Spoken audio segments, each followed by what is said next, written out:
Hello guys, welcome back. So நம்ம பார்த்துட்டு இருக்கிறது unit 5 farm irrigation structures and drainage பார்த்துட்ருக்கோம். ஸோ இதில் இரிகேஷன் ரிலேட்டடாக இன்றைக்கி கொஞ்சம் பார்க்கலாம், சரிங்களா? ஸோ இதில் வந்து இந்த டாபிக் நம்ம பார்க்கலாம். Soil water plant relationship, water requirement of crops and measurement of irrigation water, சரிங்களா? ஸோ இரிகேஷன் சோர்சஸ் இதை பார்க்க போகிறோம். ஸோ நெக்ஸ்ட் கிளாஸில் வரும்போது சர்ஃபேஸ் ஸ்ப்ரிங்க்லர் ரெயின் கன் இதெல்லாம் பற்றி டீட்டெயிலில் டிஸ்கஸ் பண்ணலாம். ஸோ இது கொஞ்சம் வாஸ்டான சிலபஸ், அதனால தான் ஃபஸ்ட்டு இந்த யூனிட் 5 எடுத்துருக்கேன். ஸோ மற்ற யூனிட்ஸ்லாம் ஈஸியாக கவர் பண்ணிடலாம் அதனால். So coming to soil water plant relationship, சரிங்களா? ஸோ இதில் முக்கியமான டேர்ம்ஸ் நீங்கள் என்ன தெரிஞ்சிக்க வேண்டியது, பெர்குலேஷன்னா என்ன, so what is difference between the percolation and infiltration. அடிக்கடி இந்த கொஷின்ஸ் வந்து உங்களை கன்ஃபியூஸ் பண்ணுறதுக்காக இந்த கொஷின்ஸ் கேட்டுகிட்டே இருப்பாங்க. பெர்குலேஷனுக்கும் இன்ஃபில்ட்ரேஷனுக்கும் என்ன வித்தியாசம் இருக்குது அப்படின்னு, சரிங்களா? ஸோ பெர்குலேஷனை பொறுத்த வரைக்கும் percolation is a downward movement of water through the soil profile, சரிங்களா? ஸோ அதோட பெர்குலேஷன் ரேட் எதை கவுண்ட் பண்ணியிருக்கும் பார்த்தீங்கன்னா, intrinsic permeability of the soil or its hydraulic conductivity. Hydraulic conductivity கேன்னு சொல்லுவோம். இன்ட்ரென்சிக் பெர்மியபிலிட்டினா இங்கே கொடுத்துருங்க பாருங்கள். It is a quality of medium, அதாவது soil, which enables it to transmit air and water. So medium வந்து உங்களுக்கு வந்து சாயில் தான். So soil which enables it to transmit air or water is known as intrinsic permeability, சரிங்களா? So அடுத்த முக்கியமான term seepage, சரிங்களா? Infiltration vertically downward or lateral movement of water into the soil which is known as seepage. அதை தான் நம்ம சீப்பேஜ்னு சொல்லுவோம், சரிங்களா? So lateral மூமெண்ட்டாக இருக்கணும். ஸோ இல்லைனா இன்ஃபில்ட்ரேஷன் வேர்ட்டிக்கலாக போகும். ஸோ இந்த சீப்பேஜ் வந்து ரொம்ப இம்பார்ட்டண்டான டேர்ம், சரிங்களா? So seepage rate depends on the wetted perimeter of the reservoir or canal. So wetted perimeter of the reservoir or கெனாலை டிபெண்ட் பண்ணியிருக்கும், சரிங்களா? அது seepage rate. So wetted perimeter இந்த சென்ஸ் இமேஜை பாருங்கள் தெரியும். ஸோ வெட்டட் பெரிமீட்டர் என்னென்னு, சரிங்களா? ஸோ இந்த ஏரியா தான் வந்து வெட்டட் பெரிமீட்டர். இதெல்லாம் வந்து கிராஸ் செக்ஷனல் ஏரியா, சரிங்களா? வெட்டட் பெரிமீட்டர் வந்து சேனலை சரௌண்ட் பண்ணி தான் இருக்கும். So coming to next part, interflow. அடுத்து இன்டர்ஃப்ளோனா என்ன டேர்ம்? ஸோ இன்டர்ஃப்ளோனா லேட்ரல் சீப்பேஜ் ஆஃப் வாட்டர் என்ன relatively pervious soil above a less pervious layer. So lateral seepage of water தான் வந்து இன்டர்ஃப்ளோன்னு சொல்லுவோம். எதுலன்னா பர்வியஸ் சாயில்ஸில், சரிங்களா? ஸோ அது இன்டர்ஃப்ளோ. அடுத்து ஹைட்ராலிக் கண்டக்டிவிட்டி, இது மோஸ்ட் இம்பார்ட்டண்ட்டான டேர்ம், சரிங்களா? ஹைட்ராலிக் கண்டக்டிவிட்டி அடிக்கடி கேட்பாங்க, டார்சிஸ் லாஸில் வரும், எல்லாத்துலேயும் வரும். ஸோ முதல்ல ஹைட்ராலிக் கண்டக்டிவிட்டினா என்னென்னு தெரிஞ்சுக்கோங்க. Rate of flow of water through the soil. ஒரு சாயிலில் rate of flow of water தான் நம்ம வந்து ஹைட்ராலிக் கண்டக்டிவிட்டின்னு சொல்லுவோம். It is the ratio of flow velocity to the driving force. Flow velocity V is equal to driving force V, flow velocity divide by hydraulic gradient, சரிங்களா? So அதை தான் வந்து K is equal to V by Iன்னு சொல்லுவோம், சரிங்களா? V by I. So K தான் நம்மளுக்கு hydraulic conductivity as usual. V இந்த velocity, flow velocity, and I வந்து ஹைட்ராலிக் கிரேடியன்ட். ஸோ இதோட டைமென்ஷன் LT⁻⁻1, சரிங்களா? இது கொஷின்ஸ்லாம் கேட்பாங்க, இந்த ஹைட்ராலிக் கண்டக்டிவிட்டியோட டைமென்ஷன் என்னென்னு. ஸோ இதை எதில் எக்ஸ்பிரஸ் பண்ணுவாங்க பார்த்தீங்கன்னா, சென்டிமீட்டர் பெர் ஹவரில் இருக்கும், அப்படி இல்லைனா சென்டிமீட்டர் பெர் டேயில் இருக்கும், சரிங்களா? ஸோ அடுத்து soil which having high porosity and coarse open texture have high hydraulic conductivity. So porosity அதிகமாக இருக்கிற இடத்துல ஹைட்ராலிக் கண்டக்டிவிட்டி அதிகமாக இருக்கும். Hydraulic conductivity porosity is higher and coarse open டெக்ஸ்சரில் ஹைட்ராலிக் கண்டக்டிவிட்டி அதிகமாக இருக்கும், அதுதான் சொல்லியிருக்காங்க. ஸோ நெக்ஸ்ட் வந்து பாய்சல்ஸ் லா. ஸோ இதுக்கு இந்த லா எதுக்கு யூஸ் பண்ணுறாங்கன்னா, to determine the hydraulic conductivity soil by its pore size distribution. Pore size டிஸ்ட்ரிபியூஷனை வச்சு ஹைட்ராலிக் கண்டக்டிவிட்டியை கண்டுபிடிக்கிறதுக்கு, சரிங்களா? பாய்சல் லாக்ஸ் ஃபார்முலா பாருங்கள். Q is equal to P pi r power 4 8/LU, சரிங்களா? P which defines the pressure difference between the two ends of a tube. So ரெண்டு டியூபுக்குள்ள pressure டிஃப்ரென்ஸை determine பண்ணுறது Pன்னு நம்ம டினோட் பண்ணுறோம், சரிங்களா? அடுத்து R வந்து radius of the tube and L is the length of the tube, சரிங்களா? Length of the tube Lன்னு சொல்லுவோம். And mu is equal to viscosity of the liquid dyne per meter ஸ்கொயரில் இருக்கும், சரிங்களா? அடுத்து Q தான் உங்களுக்கு ஃப்ளோ பெர் யூனிட் டைம் தெரியும். ஸோ இதில் பாய்சல் லாவை பொறுத்த வரைக்கும் it is a rate of flow in soils of various textures saturated conditions. இந்த இதில் தான் இருக்கும், இந்த ஆர்டரில் தான் இருக்கும். சாண்ட் வந்து அதிகமாக இருக்கும், அடுத்து லோம், அப்புறம் தான் கிளே, சரிங்களா? அடுத்து டார்சிஸ் லா. ஸோ டார்சிஸ் லா எல்லாருமே படிச்சிருப்பீங்க, செமஸ்டரில் அடிக்கடி கேட்கக்கூடிய கொஷின்ஸ். 2 மார்க்ஸில் கேட்டிருப்பாங்க, 1 மார்க்கில் இப்போ எழுதிருந்தீங்கன்னா, எக்ஸாம்ஸ் எழுதிருந்தீங்க அப்படின்னா தெரிஞ்சிருக்கும். இது ஒன்றும் இல்லை, it is a quantity of water passing a unit cross sectional of a soil is proportional to the gradient of hydraulic head. Q is equal to KIன்னு சொல்லுவோம். நம்ம ஆல்ரெடி K படிச்சிருப்போம். K is a hydraulic conductivity, I hydraulic gradient, A வந்து cross sectional area, சரிங்களா? இந்த area வந்து centimetre ஸ்கொயர்னு சொல்லுவோம், புரியுதுங்களா? Q வந்து ஃப்ளோ பர் யூனிட் டைம், சரிங்களா? அது centimetre cube centimetre cube by per second இருக்கும் சரிங்களா. ஸோ அதே மாதிரி ஹைட்ராலிக் கண்டக்டிவிட்டி சென்டிமீட்டர் பெர் செகண்டில் இருக்கும். ஸோ ஹைட்ராலிக் கிரேடியன்ட் ஐயை வந்து எப்படி சொல்லலாம், H1 minus H2 divide by L. So இங்கே எல் வந்து டிஸ்டன்ஸ் பிட்வீன் த 2 பாயிண்ட்ஸ், 2 பாயிண்ட்டுக்கு இடைப்பட்ட டிஸ்டன்ஸ் தான் எல்லுன்னு சொல்லுவோம். So V velocity of flow centimetre per second. Q KI is equal to Q by A. இங்கே இந்த velocity of flux flow per unit area சரிங்களா ஏ. ஸோ V தான் வெலாசிட்டி ஃப்ளக்ஸ்னு சொல்லுவோம். ஸோ இதான் வந்து டார்சிஸ் லா. நெக்ஸ்ட்டு வந்து சாயில் மாய்ச்சர் கான்ஸ்டன்ஸ். ஸோ இதெல்லாம் மோஸ்ட் இம்பார்ட்டன்ட் டேர்ம்ஸ் சரிங்களா. சாயில் வாட்டர் பிளான்ட் ரிலேஷன்ஷிப்பில் அடிக்கடி கேட்கக்கூடிய terms. Saturation capacity, field capacity என்ன, பெர்மனன்ட் பில்டிங் பாயிண்ட் என்ன, ஸோ இது எல்லாத்தையும் டீட்டெயிலாக தெரிஞ்சுக்கோங்க.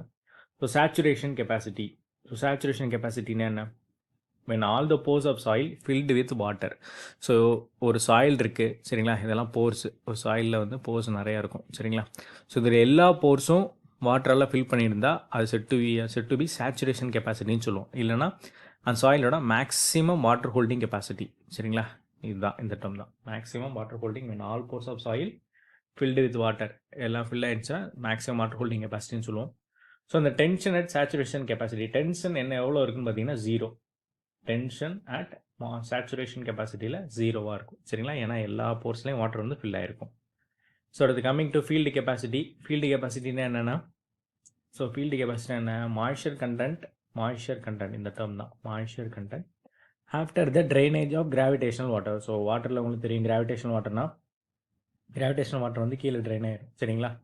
வாட்டர் அப்சர்வ் பண்ணதுக்கப்புறம் ஸோ ஒரு பகுதியாக வாட்டர் வந்து கிராவிடேஷனல் வாட்டர், ஹைக்ரோஸ்கோபிக் வாட்டர் இதெல்லாம் படிச்சிருக்கீங்க, அதில் டிஸ்கஸ் பண்ணலாம் அடுத்த கம்மிங் இதில். ஸோ அதுதான். So moisture content after the drainage of gravitational water has become very slow and moisture content relatively stable. Moisture content ரிலேட்டிவாக ஸ்டேபிளாக இருக்கும் கிராவிடேஷன் வாட்டர் போனதுக்கப்புறம். ஸோ அதை தான் வந்து ஃபீல்ட் கெப்பாசிட்டின்னு சொல்லுவோம். அப்படி இல்லைனா இது என்ன விதமாக எக்ஸ்பிளைன்ஸ் பண்ணியிருப்பாங்கன்னு பார்த்தீங்கன்னா, it is express as a percentage of O1 dry weight சரிங்களா after gravitational free water has been allowed to drain. So 24 மணி நேரம் 24 to 36 ஹவர்ஸ்க்கு அப்புறம் கிராவிடேஷன் வாட்டர் ட்ரெயின் ஆனதுக்கப்புறம் இருக்கக்கூடிய அந்த பர்சன்டேஜ் ஆஃப் O1 வெயிட்டை தான் நம்ம வந்து என்ன சொல்கிறோம், ஃபீல்டு கெப்பாசிட்டின்னு சொல்கிறோம் சரிங்களா. ஸோ இப்போ வந்து ஒரு இது சாயில் இருக்குது, ஸோ தண்ணி விட்றோம், தண்ணி விட்டதுக்கப்புறம் உங்களுக்கு வந்து ஃபுல்லாமே வந்து கிராவிடேஷன் வாட்டர் எல்லாமே கீழே போயிடுது சரிங்களா. ஒரு 24 to 36 ஹவர்ஸ்க்கு அப்புறம் எடுத்து ட்ரை வெயிட் பண்ணுறோம். அதில் உள்ள பர்சன்டேஜ் தான் வந்து எவ்வளோனா அதை தான் ஃபீல்ட் கெப்பாசிட்டின்னு சொல்லுவோம் சரிங்களா, எவ்வளோ மாய்ச்சர் கண்டென்ட் இருக்குங்கிறது. So it is also known as capillary capacity or field carrying capacity சரிங்களா. இது important term. Field carrying capacity அப்படி இல்லைனா கேபிலரி கெப்பாசிட்டின்னு சொல்லுவோம். So it is upper limit of the available moisture content. இந்த ஃபீல்டு கெப்பாசிட்டியை தான் வந்து அப்பர் அவைலபிள் மாய்ச்சர் கண்டென்ட் சொல்லுவோம். அப்பர் லிமிட் இதுதான் அதிகபட்ச லிமிட் மாய்ச்சர் கண்டென்ட் இருக்கிறது. So soil moisture tension at field capacity. Soil moisture tension எவ்வளோ ஃபீல்டு கெப்பாசிட்டியில் 1/10 to 1/3 அட்மாஸ்பியரிக். இது இந்த கொஷின் கேட்டிருக்காங்க ஐசிஆர்லாம் இந்த கொஷின்ஸ் கேட்டிருக்காங்க சரிங்களா. Most important term. அடுத்து field capacity determine by ponding water on soil surface area. So எவ்வளோ டிட்டர்மைன் எது 2 to 5 மீட்டர் ஸ்கொயருக்கு வந்து வி கேன் டிட்டர்மைன். ஸோ வாட்டரை வந்து அந்த ஏரியாவில் சேவ் பண்ணி வச்சுட்டு நம்ம ஈஸியாக ஃபீல்டு கெப்பாசிட்டி டிட்டர்மைன் பண்ணிடலாம். ஸோ இதே ஃபீல்டு கெப்பாசிட்டி வந்து நம்ம எதுக்கு டென்ஷன் 0ன்னு படிச்சிருந்தோம், எதுக்கு சேச்சுரேஷன் கெப்பாசிட்டி சரிங்களா. இதெல்லாம் நோட் பண்ணி வச்சுக்கோங்க. இங்கே சாயில் மாய்ச்சர் டென்ஷன் எவ்வளோ 1/10 to 1/3 அட்மாஸ்பியரிக் ப்ரெஷர். ஸோ இது ஒரு table. Average values of the soil moisture tension at field capacity. So எவ்வளோ டைப்ஸ் ஆஃப் சாயிலுக்கு எவ்வளோ ஃபீல்டு கெப்பாசிட்டி ரேஞ்ச் இருக்குன்னு பார்த்தா, சாண்டி சாயிலுக்கு 0.06, லோமி சாண்டுக்கு 0.1, சில்ட் லோமுக்கு 0.3 அண்ட் கிளே சாயிலுக்கு 0.6 சரிங்களா. So salt free soil field capacity எவ்வளோ இருக்கும் 0.7 to 0.7 அட்மாஸ்பியரிக் ப்ரெஷராக இருக்கும் சால்ட் ஃப்ரீ சாயிலுக்கு சரிங்களா. So next coming to permanent wilting point. So permanent wilting பாயிண்ட்னா என்ன ஃபஸ்ட்டு, ஸோ அதாவது ஒரு சாயில் இருக்குது, சாயிலில் மாய்ச்சர் கண்டென்ட் வந்து பிளான்ட்ஸ்னால எடுத்துக்க முடியாது சரிங்களா. Soil moisture content which plants can no longer obtain enough moisture. So அதோட டிரான்ஸ்பிரேஷன் ரெக்குவயர்மெண்ட்ஸுக்கு அதனால சாயிலிருந்து வாட்டர் எடுத்துக்க முடியாத நிலைமையை தான் நம்ம வந்து பெர்மனெண்ட் வில்ட்டிங் பாயிண்ட்னு சொல்லுவோம். ஸோ இதோட சாயில் மாய்ச்சர் டென்ஷன் எவ்வளோ இருக்குன்னு பெர்மனெண்ட் வில்ட்டிங் பாயிண்ட்டில் பார்த்தீங்கன்னா 7 to 32 அட்மாஸ்பியரிக் ப்ரெஷர் சரிங்களா. So 15 atmospheric pressure is the pressure commonly used for this point சரிங்களா. Sunflower indicator plant to determine the permanent wilting point. Permanent wilting point sunflower வந்து indicator பிளான்ட்டாக நம்ம use பண்ணியிருப்போம் சரிங்களா கண்டுபிடிக்கிறதுக்கு. ஸோ அடுத்து moisture content at which wilting is complete and the plant die is called ultimate wilting point சரிங்களா. So அதாவது நம்ம பெர்மனெண்ட் வில்ட்டிங் பாயிண்ட்டுக்கும் அல்டிமேட் வில்ட்டிங் பாயிண்ட்டுக்கும் உள்ள டிஃப்ரென்ஸ் தான். அதாவது மாய்ச்சர் கண்டென்ட்டை வந்து கம்ப்ளீட்டாக வந்து பிளான்ட் வந்து செத்து போச்சு, அதனால் கம்ப்ளீட்டாக வாட்டர் வந்து எடுத்துக்க முடியலங்கிறது தான் அந்த டைம் தான் வந்து அல்டிமேட் வில்ட்டிங் பாயிண்ட்னு சொல்லுவோம். சரிங்களா? அடுத்து அவைலபிள் வாட்டர். ஸோ அவைலபிள் வாட்டர்னா என்ன உங்களுக்கு தெரியும், field capacity minus permanent wilting point, அதாவது மாய்ஸ்சர் அவைலபிள் ஃபார் பிளான்ஸ். இதை தான் வந்து அவைலபிள் வாட்டர்னு சொல்லுவோம், field capacity minus permanent wilting point. So field கெப்பாசிட்டினா உங்களுக்கு முன்னாடியே தெரியும், படிச்சிருக்கீங்க, இப்போ சொல்லியிருக்கேன் நான், ஒருக்கா ரீகால் பண்ணிக்கங்க. சரிங்களா? ஸோ இது தான். ஸோ இந்த ஃபார்முலாவும் தெரிஞ்சு வச்சுக்கோங்க, நம்மளுக்கு ப்ராப்ளம்ஸில் சம்டைம்ஸ் யூஸ்ஃபுல்லாக இருக்கும். ஸோ வாட் இஸ் அவைலபிள் வாட்டர்னு சொல்லிட்டு ஃபீல்டு கெப்பாசிட்டி பெர்மனன்ட் வில்ட்டிங் பாயிண்ட்லாம் கொடுத்துருவாங்க. சரிங்களா? ஸோ அடுத்து அவைலபிள் வாட்டர் பார்த்துட்டோம். அடுத்து readily available water. Readily available ரா வாட்டர். சரிங்களா? So field capacity minus critical soil moisture content. சரிங்களா? அதை தான் ரெடிலி அவைலபிள் வாட்டர்னு சொல்லுவோம். அடுத்து மேக்ஸிமம் அவைலபிள் மாய்ஸ்சர் டெஃபிஷியன்சி எவ்வளோன்னு கேட்டால் readily available water divided by available water, எல்லாமே சென்டிமீட்டரில் தான். சரிங்களா? ஸோ மோஸ்ட் கிராப்ஸுக்கு வந்து பார்த்தீங்கன்னா மேக்ஸிமம் அவைலபிள் மாய்ஸ்சர் 0.65. சரிங்களா? So coming to next. So அடுத்து நம்ம சாயில் மாய்ஸ்சரை பற்றி பார்த்துட்டு இருந்தோம். சாயிலை அதில் எப்படி டிட்டர்மைன் பண்ண போகிறோம், என்னென்ன மெத்தட்ஸ் இருக்குது அப்படிங்கிறது தான் அடுத்து வர கிளாஸில் பார்க்குறோம். So irrigation should be started about 50% தான் அவைலபிள் மாய்ஸ்சர் இந்த சாயில் ஜோன். ஸோ அதாவது ஒரு பிளான்ட்டுக்கு வந்து பார்த்திங்கன்னா பாய்ச்சலும் காய்ச்சலும் சொல்லுவாங்க. ஸோ ஒரு பிளான்ட்டுக்கு பேசிக்காக 50% வந்து உங்களுக்கு வாட்டர் லெவல் கம்மியாக இருந்ததுக்கப்புறம் தான் நம்ம வந்து அடுத்த வாட்டரிங்கை நம்ம கொடுக்கணும். ஸோ அப்போ தான் பிளான்ட்டோட க்ரோத் வந்து நல்லாயிருக்கும். சரிங்களா? அதுதான் மோஸ்ட் இம்பார்ட்டன்ட். நம்மளோட ஃபார்மர்ஸ் அப்படி தான் ஒரு சில இடங்களில் இந்த மாதிரி தப்பு பண்ணுவாங்க. ஸோ அடிக்கடி வாட்டர் கொடுத்துக்கிட்டே இருப்பாங்க. சரிங்களா? ஸோ காய்ச்சலும் பாய்ச்சலுங்கிறது வந்து ரொம்ப இம்பார்ட்டன்ட். ஸோ இதை எப்படி டிட்டர்மைன் பண்ணலாம் சாயில் மாய்ஸ்சர்னு பார்த்தீங்கன்னா சாயில் சாம்பிளிங் மெத்தட். ஸோ இது வந்து ஒரு அக்யூரேட் மெத்தட். சரிங்களா? Can be determine accurate method. So soil சாம்பிள்ஸை வந்து டிஃப்ரெண்ட் ஆர் டிசைட் டெப்த். ஸோ வெவ்வேறு இடத்துல வந்து சாயில் சாம்பிள்ஸை கலெக்ட் பண்ணுறோம் ஒரு ஏரியாவிலேருந்து. சரிங்களா? ஒரு டிசைட் டெப்த், இது ஒரு 1 மீட்டர் இல்லைனா 2 மீட்டர், 1 மீட்டர் கூட தேவையில்ல. ஸோ 2 feet to 3 feet அந்த லெவலில் கூட எடுத்துக்கலாம். சரிங்களா? So place in oven at 105 degree Celsius until all moisture is driven off. So எல்லா மாய்ஸ்சரும் போகிறதுக்கு ஓவனில் வைக்கிறோம் 105 degree Celsiusல. ஸோ இதை வந்து நம்ம வந்து பர்சனில் தான் நம்ம டிட்டர்மைன் பண்ணுவோம், percentage of by weight on dry basis.